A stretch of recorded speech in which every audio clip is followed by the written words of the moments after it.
really difficult to undergo self-development if you don't have self-awareness. And I was really trying to understand from your writings how someone is to build their self-awareness. It's almost like the unknown unknown. If you don't have it, how do you build the thing? Well, I know a good exercise for that. It's like a prayer in some sense. In fact, I would say it's proper prayer. If you want to know something about yourself, sit on your bed one night and say to yourself, you got to mean this. Like, you got to be desperate. This is no game, this.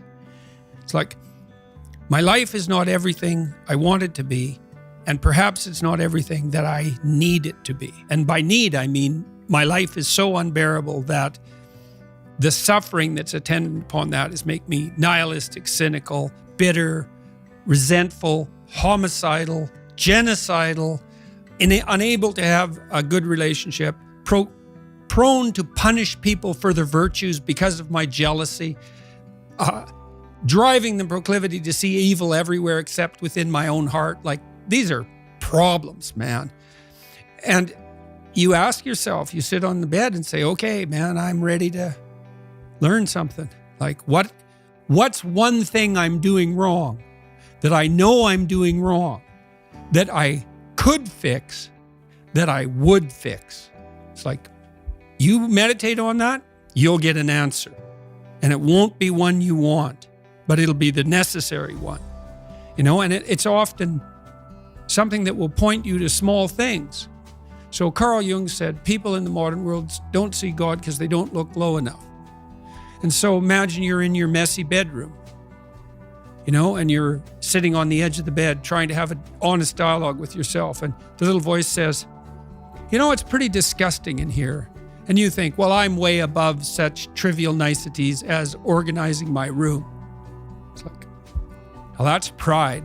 That's arrogance.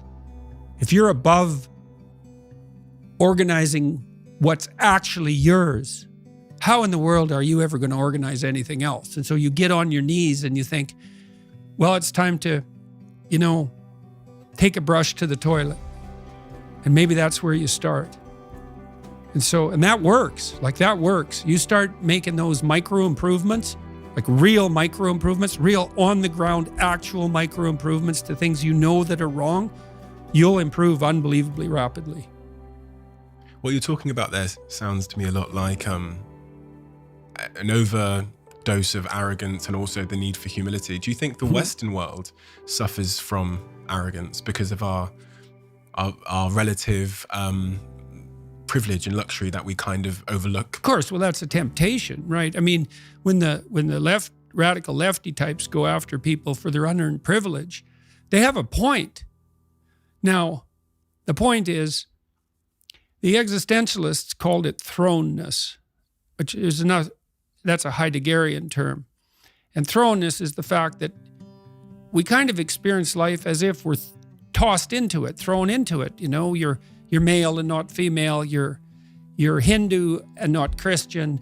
You're tall and not short. You have an arbitrary range of talents and an arbitrary range of limitations, none of which, in some sense, you chose. It's the cards you're dealt. Now, some of those are cards of privilege. Maybe you're born intelligent. Maybe you're born symmetrical. Maybe you're born healthy. Maybe you're born into a culture where it's much easier not to be absolutely deprived. Maybe your parents are rich. And so all of that, in some sense, is unearned. Now, along with that comes a good dose of existential guilt. Because at the same time, and this is true for anyone, regardless of their cultural background, the ground we walk on is soaked in the blood of historical atrocity. And so that's on you. Because, people think, well, who's the Nazi? Well, it's the fascist, or who's the radical communist? It's the radical left-wing ideologue. And the fundamental truth of the matter is that's best dealt with as a spiritual matter, is the adversary is within, really, most profoundly. And so you have to take the responsibility for that historical atrocity onto yourself. I was talking to Guy Ritchie this week about his movie King Arthur. It's quite an interesting movie in many ways. And when Arthur, who could be the hero, takes the sword, he's so overcome by visions of his murderous uncle that he can't pick up the weapon. Well, think about that. Now, you have weapons at your disposal, but they've been used by your murderous uncle. How dare you wield them? And the answer is, maybe it's easy just to leave the sword on the ground because you do want to be responsible for atrocities going forward, and don't think you couldn't be, and don't think you might not enjoy it. And so, the way you pay for your privilege is with your virtue. I mean that most particularly. You have these opportunities and this existential guilt. And the way you expiate that and atone is by doing your best to live the best possible life you can manage, to speak the truth, to treat people with respect, to abide by the principles of the dignity of the individual, and to put your house in order. And that's how you pay for your unearned privilege. All of us. And we all have our privileges and our curses, All of us have that. That's why it's not useful to be envious of people. You're a young man, you see someone drive by in a Ferrari with a blonde, and you think, my God, he's got everything. And, the woman in the car is a prostitute who's got a cocaine addiction, and her life is just one catastrophe after another. And he's had to lie and cheat his way into this position, and he's afraid that everything's going to come crashing down on him. And that's what you're jealous of. And it's just not that profound. You don't want someone else's fate. Man, your fate's enough, and your adventure's enough. It's plenty. It's more than you can ever fully realize. And so that's also part of the reason that we all believe that the individual has some intrinsic dignity. It's don't be so sure that your position and your room is so damn trivial. It might be your attitude towards it that's trivial. And if you're in dire straits and dire circumstances, just look at how much opportunity you have to make things better. So, not that it's easy. You don't even want it to be easy. So. On that point of you don't want it to be easy, I've really contended with this idea of struggle and chaos in my life and the role it plays. And once upon a time, I thought I was trying to rid my life of chaos and struggle. Mm-hmm. I thought that's why I was trying to get rich and get the Ferrari and the blonde. I thought that would create a life free of struggle. But then I looked at some studies, and I heard about this thing called gold medal depression, when Olympians come back from the Olympics and they've lost orientation. And then the day when someone offered to buy my company for a nine-figure number, and it filled me with this emptiness and this dread. And I tried to understand the role that struggle would have to play for me to be a fulfilled human being for the rest of my life. The observation with regard to your company, that's a great observation. I mean, we're built to walk uphill, and when you reach the pinnacle of the hill, you want to stop and appreciate the vision, but the next thing you want is a higher hill in the distance, because it's the uphill climb that it's from the uphill climb that we derive our value. And I mean this technically. So almost all the positive emotion we feel, especially the emotion that fills us with enthusiasm, and that's to be filled with the Spirit of God, by the way, because that's what enthusiasm means. That's experienced in relationship to a goal. And so in some sense, and this is part of the religious enterprise, you want a goal that you can never attain, right? So you can always move closer to the goal that recedes as you move towards it. You think, well, that's frustrating. It's like Sisyphus pushing the rock uphill. But it's not, because as you pursue that goal, you put yourself together and your life does get better and richer and more abundant. And that's why the highest levels of virtue and goal are in some sense transcendent. You want them to be above everything you're doing so you can continually move towards something that's more sublime and better. That's what you are. You're here to live, not to sleep. And the problem with the vision of Mai Tais on the beach is that, well, first of all, that's a vision of drug-induced unconsciousness. Second, it's only going to work for about a week. Third, you're going to be a laughingstock in a month and depressed and aimless and goalless. You want a horizon of ever expanding possibility.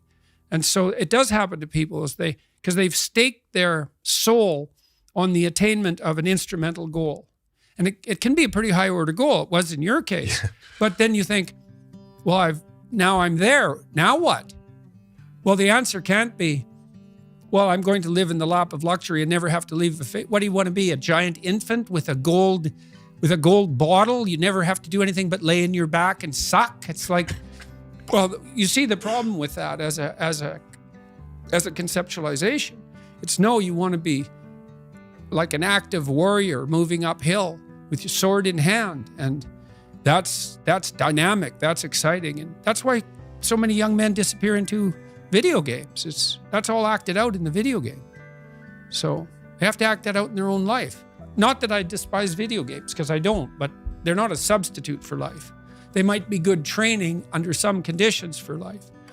So one of the things I was also really, really keen to ask you was about the what's happened in the world over the last 2 years. One of the shifts we've seen in the business world is this move to remote working, and I hate it. And I hate it for a variety of reasons, because I feel like there's very few institutions in my life where I have a chance to meaningfully connect with people. Dating has become screens, socializing has become screens. And the office, the institution of the office in my life was one of the places, especially as a younger man, where I got to meet pretty much 90% of my current best friends and also partners. And I really worry about sitting behind a Zoom doing my work for the next 10 years. What is your take on remote working? Well, I like it and I don't like it. I think it's very difficult for us to understand our embodied environments well enough to duplicate them in a healthy and comprehensive manner in the virtual world, because we just don't understand what it is that we're doing when we actually do things rather than represent them. So, for example, I've thought a lot about online university. Okay, so then you could imagine, well, you can certainly imagine online lecture courses. And you could say, well, the fact that they can be delivered on a large scale very inexpensively is a virtue. You can bring the knowledge to a very large number of people at a low cost, so why not do that? And so that's half the university. And then you could say, well, imagine that you generated the system of universal tests, which is a possibility, and that means you could bring accreditation to everyone at a low cost as well. And that's that. The university's online. But that presumes that you know what the university is, and you don't. Because, well, here's some other things the university is. A credible excuse that's socially sanctioned for young people who have not yet established a career goal to adopt an identity of upward striving for 4 years away from their parents while they meet a new group of friends. Like, that might be 90% of the university for all we know, because it's certainly, for me, for example, when I went to college, I left home when I was 17, and I left this small town I had grown up in, and in many ways, I left the peers that I had been associating with. Now, a couple of them came to college with me, so I had a toehold there. But I made an entirely different group of friends, and they were friends whose goals were quite radically different from the friends that I, let's say, in some sense, left behind.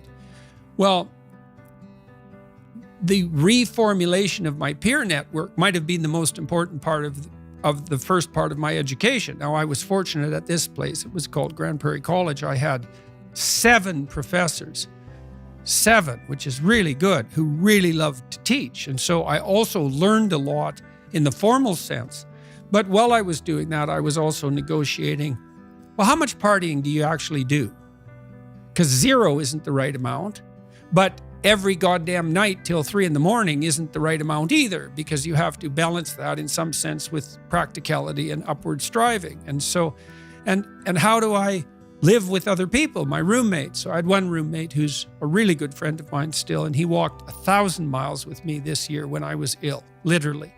So I really liked living with him because he was a tough guy, worked in lead smelters, and he was a cowboy, and he was a tough guy, 4 years older than me, about 3 years older than me. He'd come back to school after bouncing around through these like tough working class occupations, and he had his feet on the ground in lots of ways. And I really liked him as a roommate because I'd buy some groceries and then he'd buy some groceries, or I'd make dinner and he'd make breakfast. And none of that was ever explicitly negotiated.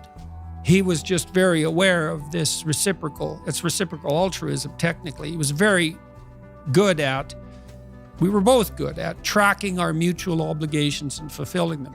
So we had a very peaceful relationship. I lived with him for a year and then a little bit at different times and in different places. And I learned to live with a whole variety of roommates. I had many roommates. We had a kind of a frat house in the first college I went to, and I think anywhere from 6 to 20 people lived there depending on the week, you know. It was ridiculous. It was way too much fun. And that was also a problem. But when I look back on that time in my life, I certainly can't reduce the educational experience to virtual classes and virtual tests. That's 10% of it.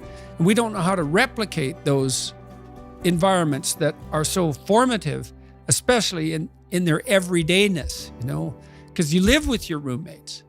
That's a 24-hour thing.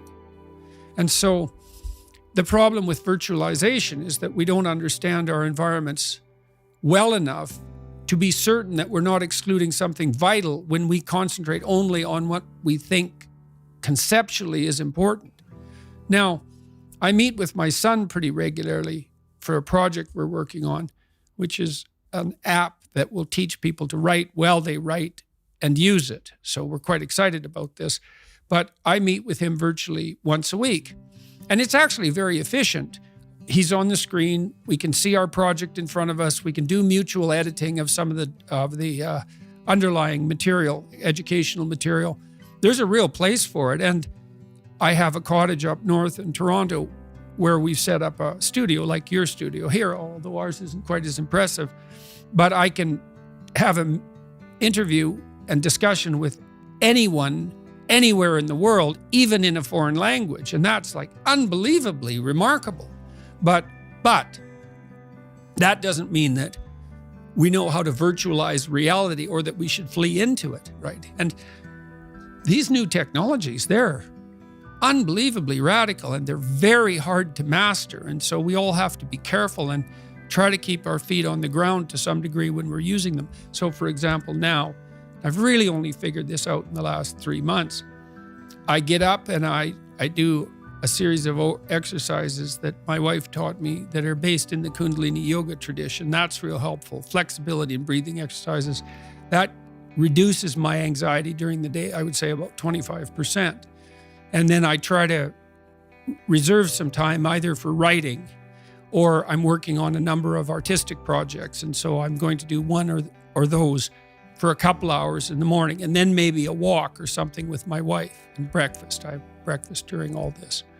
And then I can turn to the sort of connected world, email and the podcasts and so forth. And so there's this balance between privacy, introverted privacy, let's say, and disconnect from everyone except for my wife. And then contemplated reconnection with the virtual world. That seems to be working out pretty well. And you want to get a balance of that that's actually, to use a terrible cliche, sustainable, right? So you want to hit your projects hard, but you have to leave in that, not with entertainment, but with culture, because those are not the same thing. Entertainment is an approximation to culture. You need to leave in that with culture, that's beauty and drama and art and all of that, and then with intimate relationships and friendships. And well, it's very difficult to get the balance of all that correct. And it's very difficult to do that virtually. So, but I certainly wouldn't forego the technology, and neither would the rest of us. It's like people complain about their phones, but they carry them with them everywhere they go. And I'm not cynical about that. The phone, it's not a phone. God only knows what it is, but it's definitely not a phone. And so it's not surprising that since it just appeared and it's so insanely powerful that we don't know what to do with it, and that might even wreck everything. Like God only knows. Twitter itself could bring civilization to a halt. We don't know how to manage the unintended consequences of our technological prowess. And that's exactly it.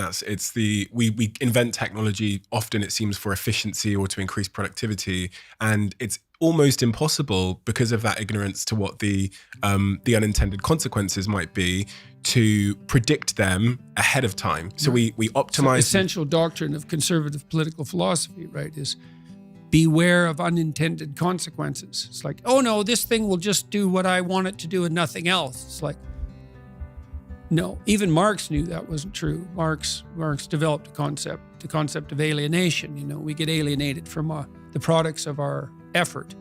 That's part of the reason he didn't like factories. And fair enough, you know, because factory work, which is repetitive, in some sense destroys our artisanal relationship with what we produce. Now, the problem with Marx's analysis is that, yeah, but it's pretty damn efficient and it lifts people out of absolute poverty really quickly. So, but that doesn't mean that, and existential philosophers after Marx developed the concept of alienation to quite a high degree.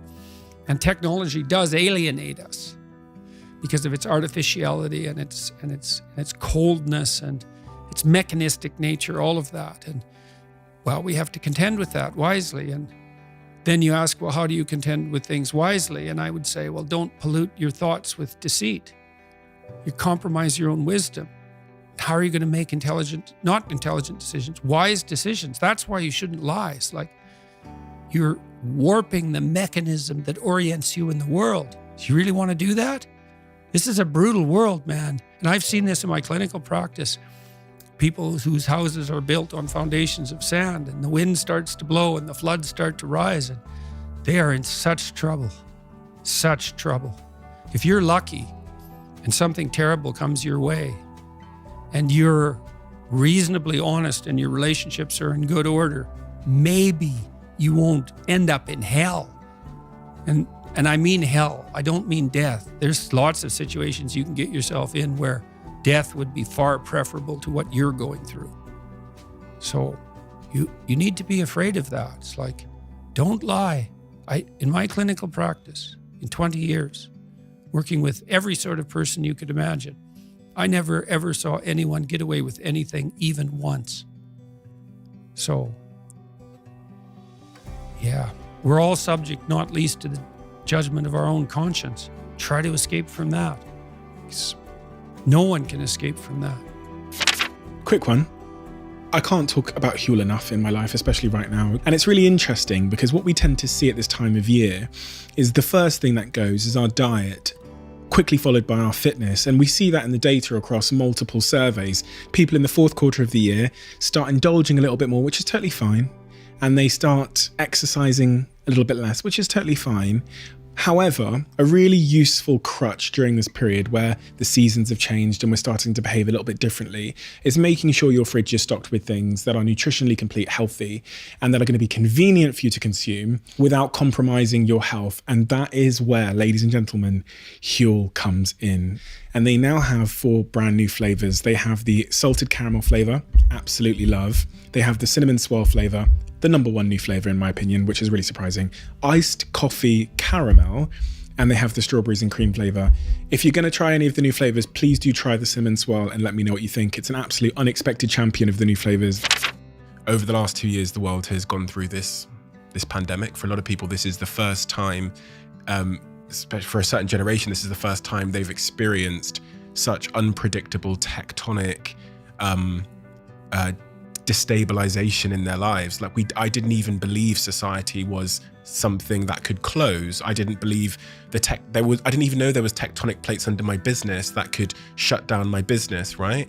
And also over the last 2 years, you've undergone some really, I don't even know what the right adjective is to use to Tectonic's not bad. We'll go with tectonic then. Sure. Tectonic, unfortunate challenges, I'll say, in your life, but also, with your family. What are the lessons we learn from the pandemic and from that type of tectonic suffering about what actually matters in our lives? Well, we'll see with regard to the pandemic, because although in some sense it is in some ways over, our reaction to it is by no means over. And part of the reason that we overreacted, I would say, so precipitously to it is that we were unprepared for such things in our naivety. And then we rush to imitate a totalitarian society in the immediate aftermath of the pandemic emergence. And that's something that everybody should think about a lot. And we're not done with all that totalitarian nonsense yet. A lot of that's driven by, well, fear and naivety. I mean, 50% of Democrats in the United States believe you have a 50% chance of being hospitalized with COVID, and 25% of Republicans believe the same thing. And you can point a finger at people and laugh at their ignorance, but you should really ask, well, why is this overestimate of that magnitude, and what does that mean in relationship to policy?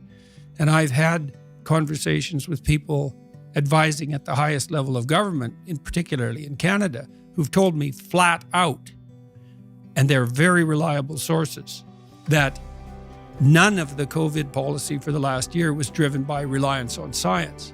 It's all opinion poll. And that's really pernicious because, well, who's asking the questions, and how did they set up the answer, and who's answering, and in what emotional state? And so to what degree are we led by considerations of short-term propitiation of unwarranted fear? Well, that's no way for free people to live. It certainly won't work in the long run. We're already seeing tremendous supply chain disruptions and likely the emergence of an inflationary pressure that we haven't experienced since the 1970s in the aftermath of the oil shocks. And none of that has sorted itself out yet. I believe that we will conclude that our response to the pandemic caused more death and misery than the pandemic itself. And we have no end game in sight. Another thing I asked the people that I was speaking with is like, well, when is this over? Well, we don't know.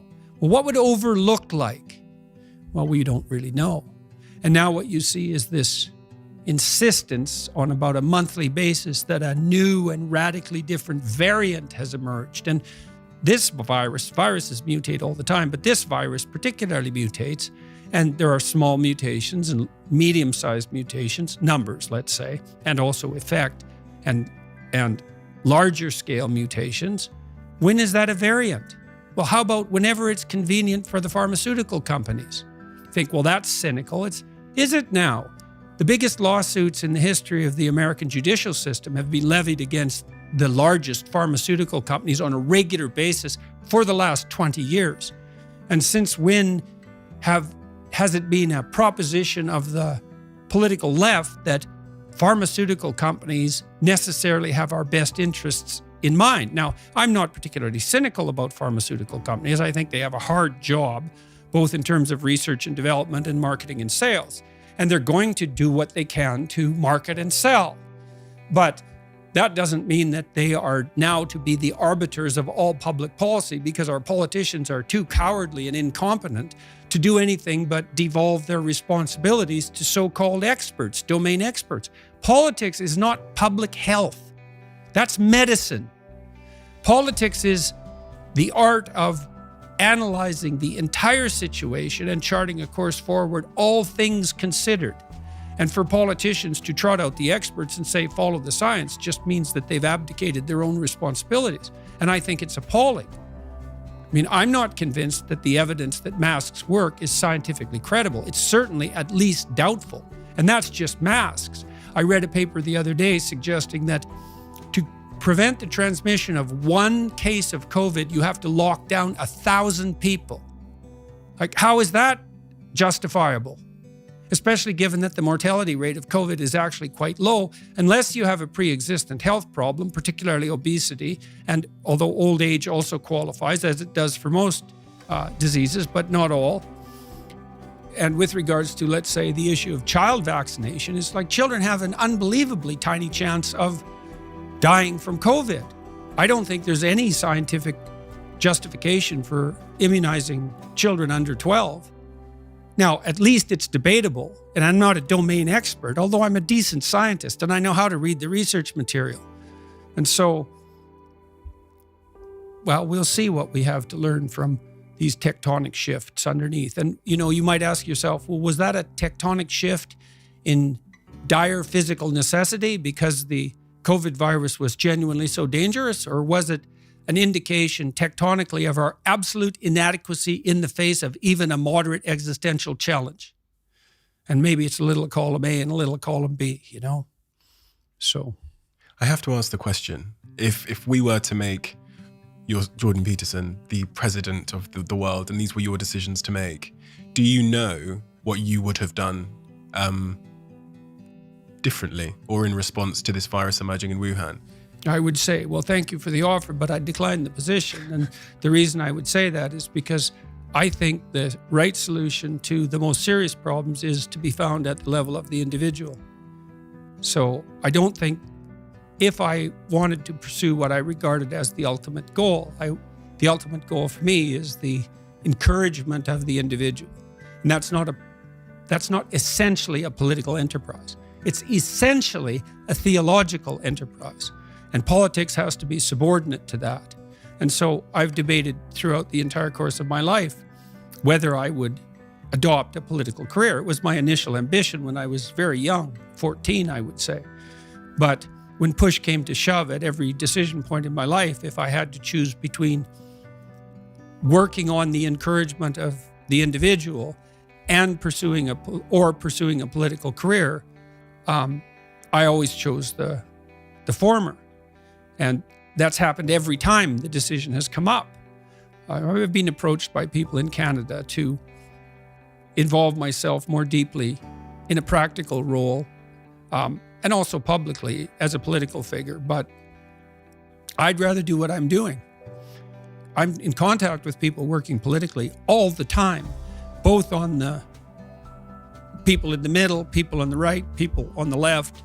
I'm agnostic about that because I know full well that conservatives have something to say and left-leaning liberals have something to say. That's basically predicated to some degree on their temperament. So conservatives tend to be more conscientious, so that's orderly and industrious, dutiful, patriotic, willing to make and keep verbal contracts, reliable, capable of implementation at the level of detail. That's kind of conservative virtues there, but they tend to be lower in creativity, openness to experience. They don't think as divergently, and their conscientiousness tends to constrain their creativity. Whereas the liberal types, they're high in openness to experience. That's the creativity dimension, but they tend to be lower in conscientiousness, particularly orderliness. And so what that means is those with a liberal temperament tend to be creative/entrepreneurs, and those with a conservative temperament tend to be managerial and administrative. That doesn't mean they can't run businesses. Well, you want a conservative person to run your business. You might want a more liberal person to pepper you with off-the-wall ideas, you know. And then if you're going to run an enterprise, business, or a society, there has to be a continual dialogue between people of different temperaments so that we can keep the ship of state, let's say, tracking to an ever-moving destination. That's why free speech is so necessary. It's not another right. It's the right. So, because none of us know what's going on in the final analysis, because the future is different than the past, really, we have to talk about what to do all the time. Because even if we made wise decisions in the past, that doesn't mean that we can mindlessly replicate those decisions right now in the present to deal with a changing future. So I want to help encourage people to become the sort of people who can engage in that free dialogue. And I think that's the best way forward, especially as we all become more technologically powerful. It's like, you better be smart enough to use your iPhone. And that's pretty damn smart, let's say wise, because that's no trivial gadget. And if you're not careful with it, it will turn on you. We'll build authoritarian presumptions into our artificial intelligence systems, for example, and then look the hell out. So if you're going to have a hydrogen bomb, you better be wise enough to wield it. On that point of the encouragement of the individual, we all have people in our lives that we want to encourage.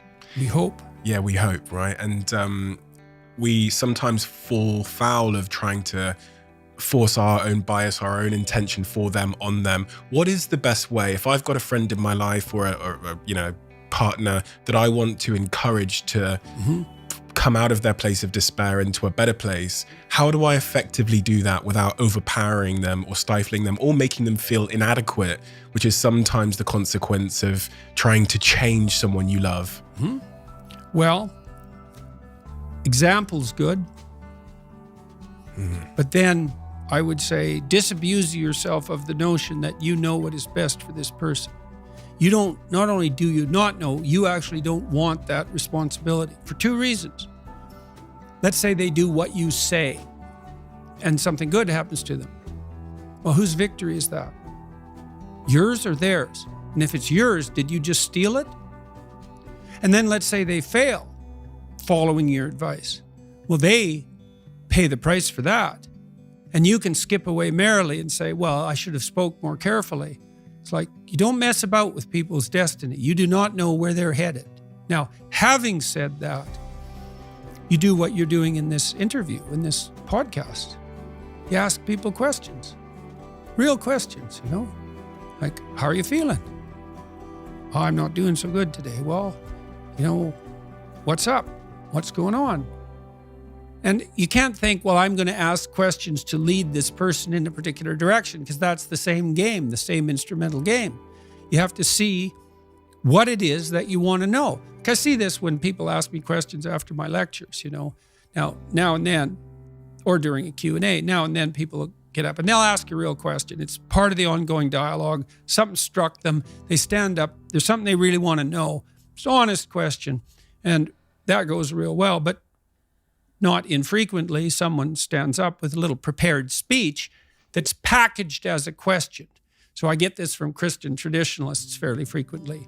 They get up and they ask me about my religious convictions, but really what they want to do is corner me into admitting that I should accept Jesus Christ as my Savior and join a particular, let's say, denomination. It's not a question. It's just a manipulation. And so your questions, like your statements, your questions should be honest. And if you ask people questions and you really listen, they will untangle themselves. And that's partly why people love to be attended to, you know? Like, if I meet people on the street, you know, I ask them their name. They're all usually flustered when they come up to me. They don't really want to interrupt me, and then they're flustered. And the first thing I do is shake their hand and ask them their name. And I listen, you know? Not that good at remembering names, but I listen to it. And they know how to say their name. And so it kind of settles them down. And then it sort of marks them out as a person against the background, eh? And then if I pay attention to them and listen, they will tell me something in like 10 seconds that I need to know. Because they have something to say, you know?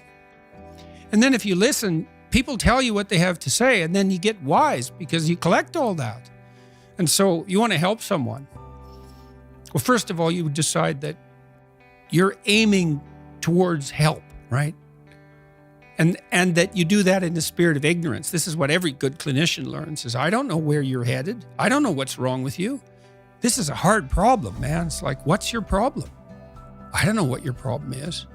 So let's find that out first, and then let's find out. One thing you can ask people, this is actually useful in an argument with someone you love. They're upset with you. What are your preconditions for satisfaction?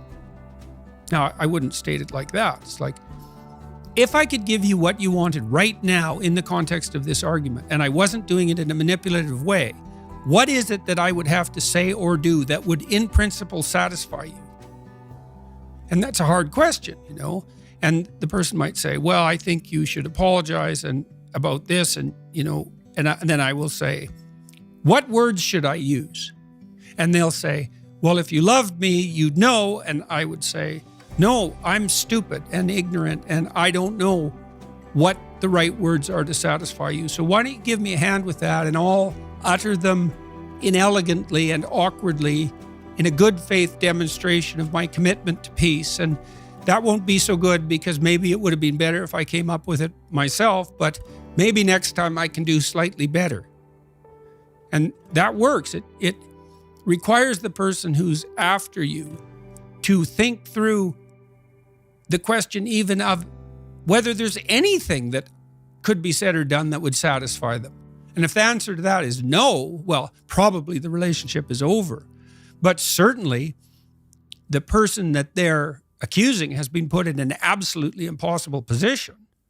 But usually, almost inevitably, if the person meditates on it for a bit, there is something that would satisfy them that can be negotiated, as long as they're willing to give you the opportunity to do it, stupidly and badly. So, listening, man. Jimmy Carr, I talked to Jimmy Carr 2 weeks ago, the famous comedian. Yeah, it was real interesting. He said comedy is the most dialogical of the entertainment forms. And I thought, well, what do you mean by that? Because you're just, it's a monologue, right? Now, I do monologues, but I pay attention to the audience, right? I'm always talking to individual people in the audience and watching their reactions and listening to the audience as a whole. So even though it's a lecture, let's say, or a talk, I'm watching the audience and responding. So we're in a kind of dance. Well, Carr pointed out that comedians, before they hit the road, and this is virtually invariably the case, they have their new routines. So their corpus of potentially funny jokes.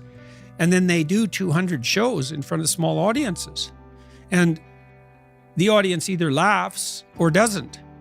And if you're listening, you collect all the jokes that people laugh at. If you do that 200 times, you have nothing but hilarious material. But you listened. And then you can go out on the road. And that was very interesting to me, because humor is a mysterious phenomenon, experientially and conceptually. And it's sort of precognitive and instinctual, but it's also extremely sophisticated. And there's an element of transcendence about it, right? Because you can laugh at yourself. And that's in some sense the highest form of humor. And so it's so interesting that we can criticize and elevate ourselves at the same time, and that we find that intensely pleasurable. And so a good comedian collects ways to do that, shares them with the audience, and he's listening. And so if you want to help someone, the best way to help someone is not to give them advice, but to listen to them. So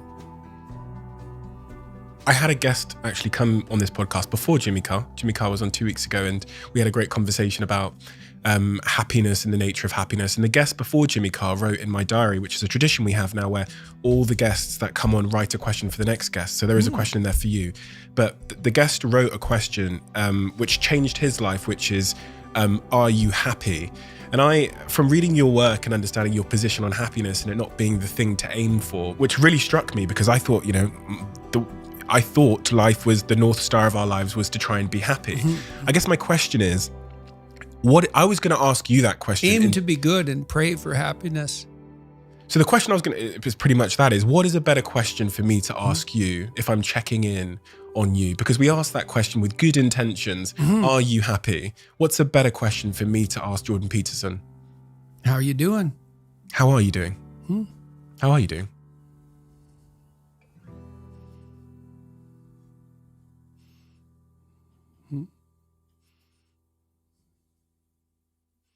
Brilliantly and terribly.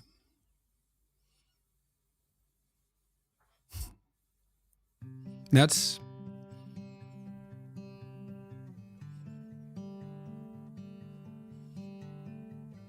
when you listen to a profound piece of music,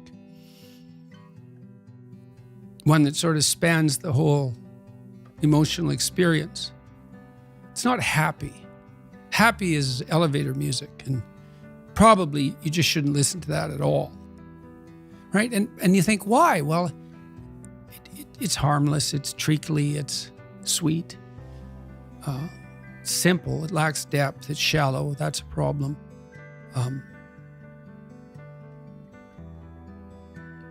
It doesn't have that deep sense of awe and horror, I would say, that is characteristic of the best of all music. You listen to some simple music, so-called. Hank Williams is a good example. The blues cowboy from the 50s who died of alcoholism when he was 27 and whose voice sounds like an 80-year-old man. Simple melody, but there's nothing simple in the song and in the voice. It's deep, it's like the blues. It's like black blues in the States from the 20s, and this was certainly influenced by that tradition. There's this admission of a deep suffering at the same time as you get the beautiful transcendence of the music. And that's meaning, that's awful in the most fundamental sense, but you need an antidote to suffering, and it has to be deep. And deep moves you tectonically, and it's not a trivial thing. But that's better than happiness. And maybe if you're lucky while you're pursuing that and while you're immersed in it, you get to be happy, and you should fall on your knees and be grateful for that when it happens. It's a gift. It really is a gift. And it comes upon you unexpectedly, your happiness, But you aim to climb uphill to the highest peak you can possibly envision. And that's better than happiness. Why did you include terribly? Well, for example, now when I go, wherever I go in the world, people come up to me and they're usually, I wouldn't say they're happy to see me. They're often in tears, and they often have a pretty rough story to relate. They were suicidal or nihilistic or homicidal or trapped, desperate, and they tell me that real fast. And then they say, I've overcome that to a large degree, and thank you for that. And you think, well, that's really something to have that happen over and over. In some ways, you might think, well, how could anything better possibly happen to you than to have people come up to you all over the world, strangers, and open themselves up like that, like they're old friends so quickly. But at the same time, it's an awful thing, because you see, even in the revelation of their triumph, the initial depth of their despair.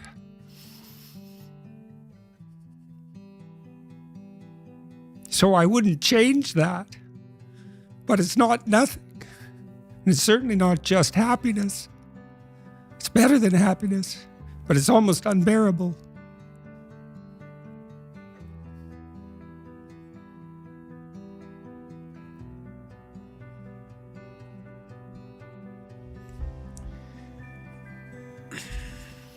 God, tears again. It's been quite 2 weeks in the UK. It's been amazing. It's been amazing. Such a great country, this country.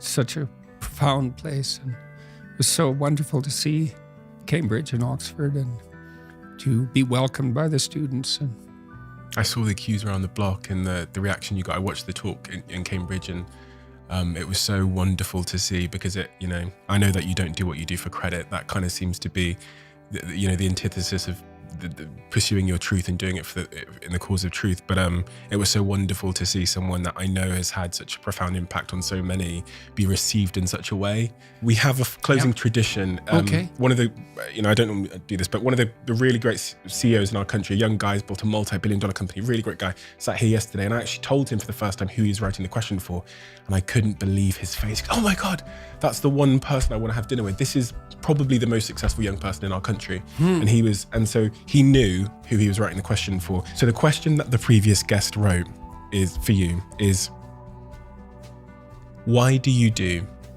what you do? to see what will happen. Some programs you cannot predict, right? You cannot predict how they're going to end. You have to run them. Well, I believe that truth will save the world. I believe that. So you speak truthfully and you watch what happens and you take your consequences, and maybe you hope and have some faith that in the final analysis, things will work out in your favor, but perhaps they will and perhaps they won't. But that's faith, eh? That's faith. Faith isn't believing in things you regard as ridiculous, sacrificing your intellect. It's a decision, Will truth, beauty, and love save the world? Well, you can find out.